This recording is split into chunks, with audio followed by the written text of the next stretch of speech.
that all beings like ourselves seek refuge. We really deeply seek it. If you look into your heart during the day, and we're always taking refuge in a nap, in a snack, in TV, in a conversation. These are not ultimate sources of refuge, and in Buddhist taking refuge, we make a determination that we will not actually seek ultimate refuge in anything other but the three jewels, which could actually provide it. But the instinct to look for refuge, if you put your foot in front of an ant, it will run somewhere else that it feels safe. It's really something very deep that this practice of refuge is speaking to. It's not just some kind of, ethereal, spiritual idea. We living beings, every one of us, we want refuge, however we understand that.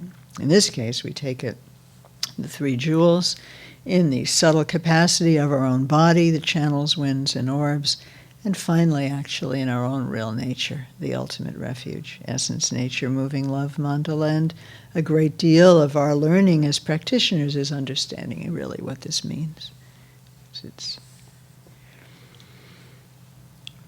Having taken refuge, we want everyone whom we recognize, like ourselves, are continuously deceived. The reason we take refuge in, Facebook and gambling and video games and heavy food and so on, and we all do, that's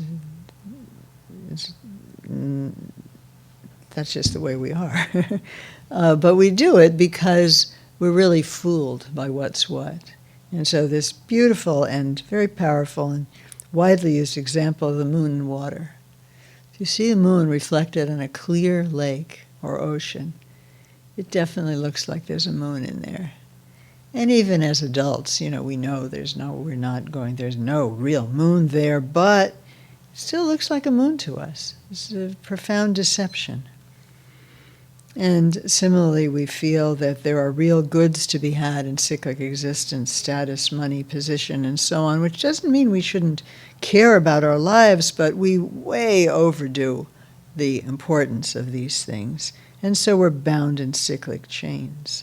And when you're bound in cyclic chains, the example is often given of a water wheel tied to a rotor that's moving, through a well. It's a very famous image, and they're clanging, and they're always being banged against the side of the well, just like we're always being clobbered by something or other in cyclic existence, and powerlessly, once the bucket is tied into this mechanism, it can't get loose. We can't just decide to leave cyclic existence because, it seems like it's a bit much.